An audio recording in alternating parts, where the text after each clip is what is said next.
Tape 29. Hello, Miss Curran and class. Today I'm here doing my primary source presentation on The Voice of Liberalism by John Stuart Mill. So basically, to give you a rundown of his document, he talks about how when people are acting out against the government, it is out of self-protection. Now, this self-protection being against tyranny.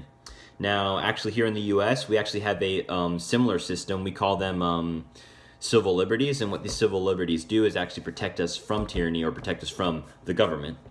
So, as we go further down, John Stuart talks about how the only right way for a government to really use their power is to prevent others from harming each other. Now, obviously, as we've seen from history, this power will be abused. Okay? And then also he talks about how your independence is absolute, meaning that it will be and shall be and should be a right forever. And what this means is basically people should have control over their body and mind. Now, this actually goes into the next thing he talks about, where he talks about mandates, these mandates being how society runs itself. Now, there can be mandates that are for tyranny or cause tyranny, and that mandates that prevent tyranny. So like mandates that cause tyranny, what they actually do is, like I said before, these mandates will take away people's control over their bodies and mind. It will take away their individuality. So now, going further, he starts talking about opinions.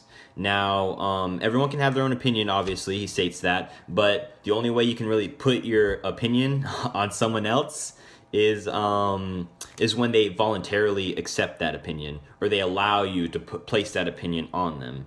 Now, delving deeper into these opinions, here I'm just actually going to quote him on this. He says, "If the opinion is right, they are deprived of opportunity of exchanging error for truth. If wrong, they lose." So basically, what he's stating is that when someone's opinion is right, they deny themselves the other point of view. They deny themselves that error. They deny themselves that knowledge that they would have gained if they had seen or looked towards that error or accepted that error as well. And see, that's why people who lose, they tend to actually benefit more from this, because allowing them to see this error kind of helps their perception of the situation, because now they can see both sides and they gain knowledge from that. So now we also have, so I'm going to go ahead and say like how this just kind of describes the way of life in Europe. So obviously, John Stuart Mill, he grew up during the Industrial Revolution. So, you know, women and men, as they were trying to gain, or they were fighting for their rights, or they didn't have right. They were trying to gain their rights, like I said before. And basically, this document here on liberty, as he says, kind of describes the whole situation and the whole process of how these individuals are trying to gain these rights.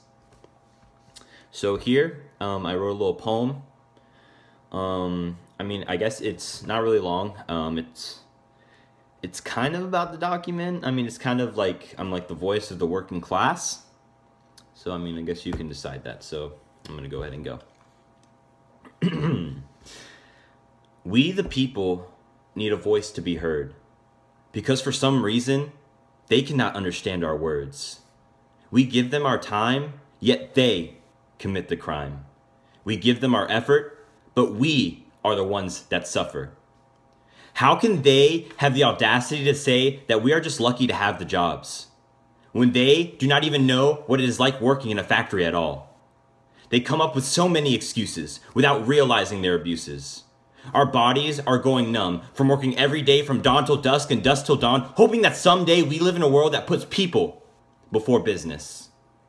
They say we are in a time of change, but that change does not seem to be anywhere in range.